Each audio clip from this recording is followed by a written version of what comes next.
नमस्कार स्टूडेंट्स। आयकर की आज की कक्षा में हम वेतन के स्थान पर लाभ टॉपिक को ही कंटिन्यू करेंगे।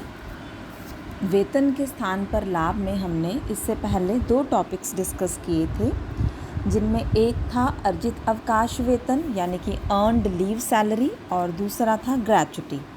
इसी श्रृंखला में तीसरा जो टॉपिक हम डिस्कस करने वाले हैं वो है मासिक एवं एक मुश्त पेंशन।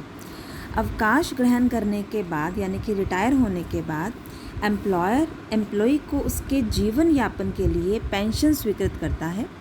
आम तौर पे जो पेंशन है उसका भुगतान मासिक आधार पर ही किया जाता है, यानी कि मंथली बेसिस पर ही पेंशन जो है उसकी पेमेंट की जाती है। यहाँ पर हमें ये ध्यान रखना है कि मासिक पेंशन की राशि सभी कर्मचारियों के लिए ही टैक्सेबल होती है, चाहे वो सरकारी कर्मचारी हो या फिर गैर सरकारी कर्मचारी। और दूसरी बात ये कि मासिक पेंशन जो है वो देय होने के आधार पर ही कर योग्य होती है।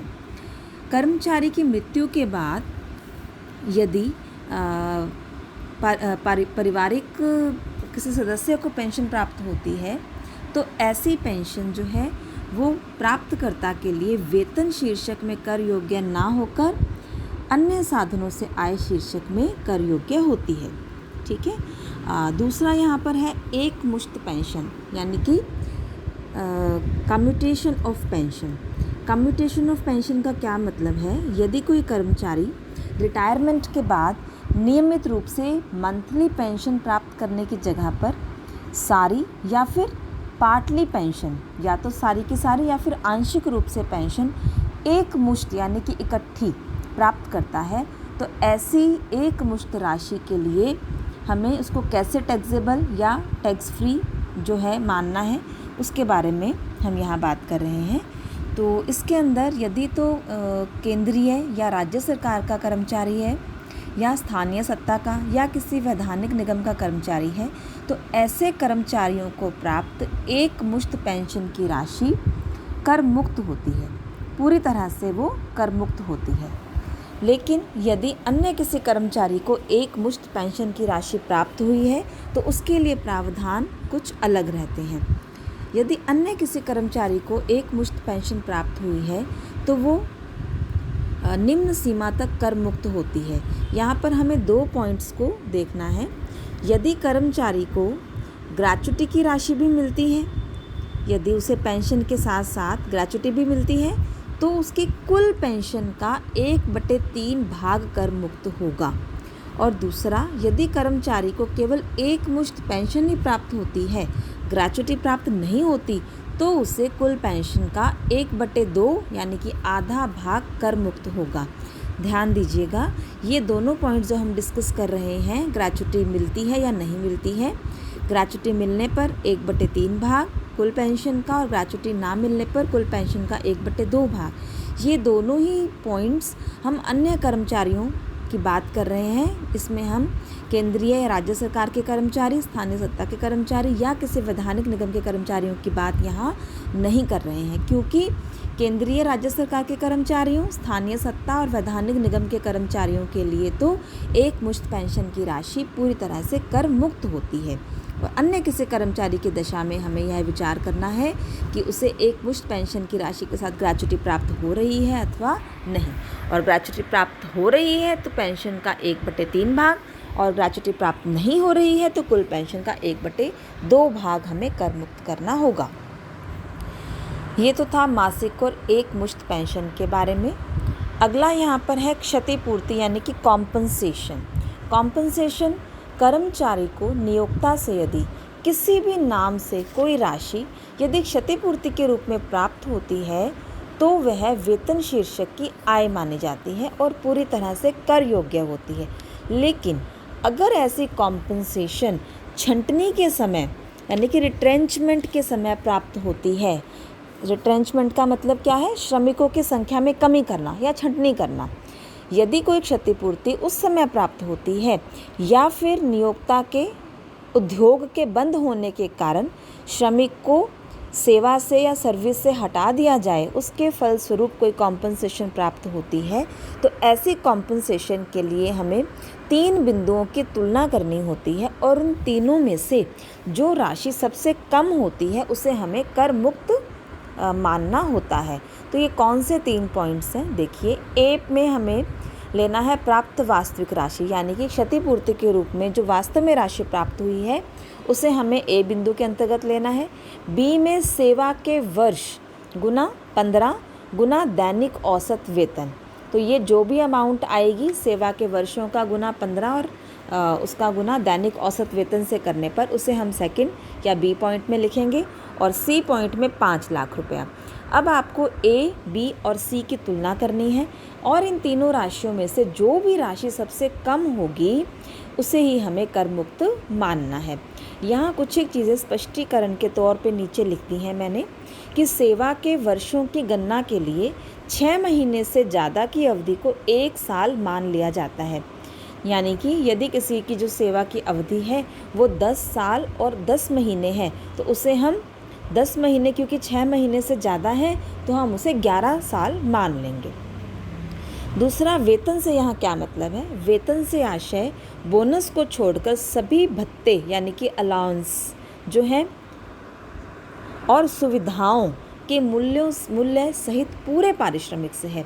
यहाँ सुविधाओं के मूल्य का मतलब भी सुविधाओं के वास्तविक मौद्रिक मूल्य यानी कि एक्चुअल मॉनिटरी वैल्यू जो है उससे है, ना कि आयकर अधिनियम के अंतर्गत जो सुविधाओं के संबंध में कर योग्य राशि है उससे।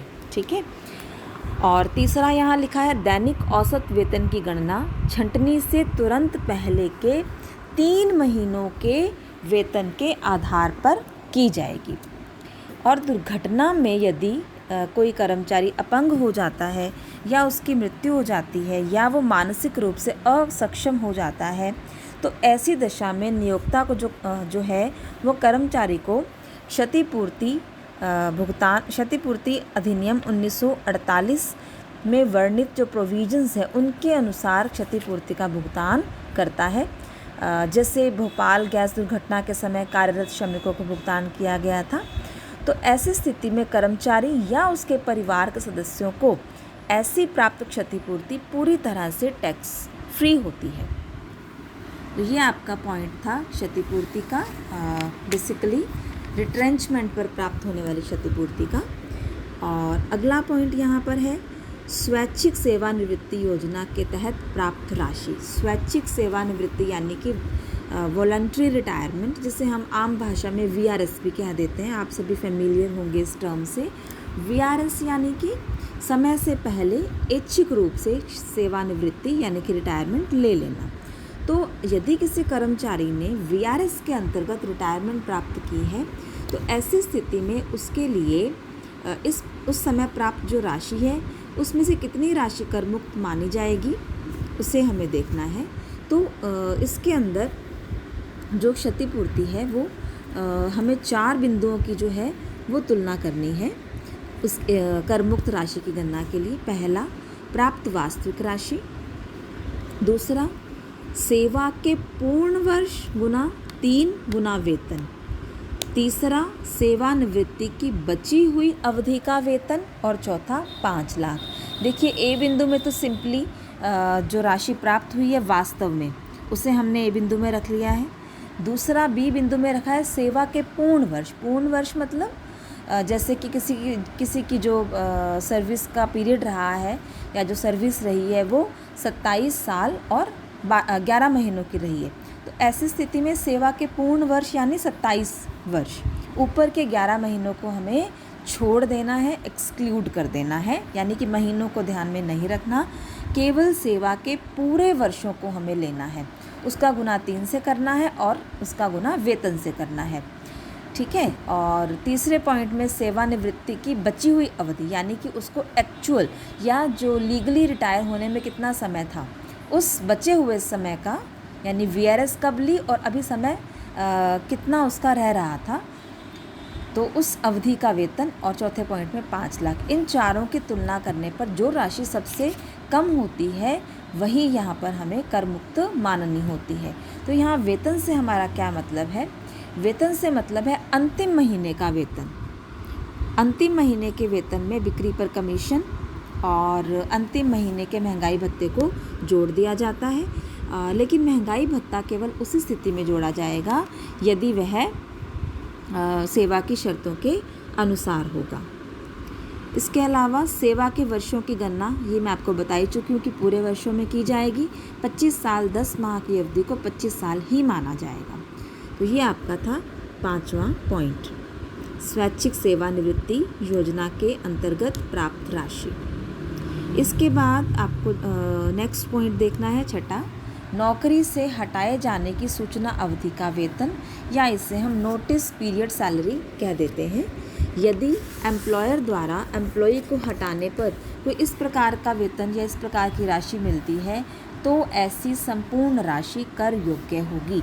यानी कि नोटिस पीरियड के दौरान जो भी सैलरी दी जाएगी वो सारी सैलरी जो है वो पूरी तरह से टैक्सेबल होगी। नेक्स्ट है इसके अंदर आपके सामने महत्वपूर्ण व्यक्ति बीमा पॉलिसी। ये छोटे छोटे पॉइंट्स हैं और लगभग क्वेश्चंस में ये पॉइंट्स नहीं दे रखे हैं, फिर भी हम इनको एक बार देख लेते हैं। महत्वपूर्ण व्यक्ति बीमा पॉलिसी के अंदर इसे हम इंग्लिश में की मैन इंश्योरेंस पॉलिसी भी कहते हैं। की मैन, यदि कोई कर्मचारी व्यवसाय के लिए बहुत अधिक इम्पॉर्टेंट होता है तो ऐसे कर्मचारी की डेथ या फिर उसके असक्षम हो जाने पर बिजनेस को काफ़ी लॉस हो सकता है, तो ऐसे महत्वपूर्ण व्यक्ति का बीमा करवा दिया जाता है। ऐसे दशा में एक पीरियड के बाद बीमा पॉलिसी से बोनस समेत एक मुश्त राशि प्राप्त होती है। ये जो राशि है ये एम्प्लॉयर के लिए व्यवसाय से आय शीर्षक में कर योग्य मानी जाती है, लेकिन यदि इसमें से कोई हिस्सा एम्प्लॉय को भी दिया जाता है तो ऐसी राशि फिर एम्प्लॉय के लिए टैक्सेबल होगी। नेक्स्ट है नौकरी ग्रहण से पहले या निवृत्ति के बाद वेतन, salary prior to employment and after retirement. यदि कर्मचारी को नौकरी ग्रहण करने से पहले या फिर निवृत्ति के बाद भी वेतन मिलता है, चाहे वो ये जो राशि है वो एक मुश्त भी हो सकती है, तो ऐसा वेतन कर्मचारी के लिए टैक्सेबल होता है। तो ये कुछ एक बिंदु थे हमने जिन पर आज चर्चा की। अब वेतन के स्थान पर लाभ में एक पॉइंट हमारा बच रहा है अभी, जिसे जो है प्रोविडेंट फंड या भविष्य निधि, जो कि काफ़ी इम्पॉर्टेंट पॉइंट है। इसे हम नेक्स्ट लेक्चर में डिस्कस करेंगे। आज के लिए इतना ही। Thank you so much.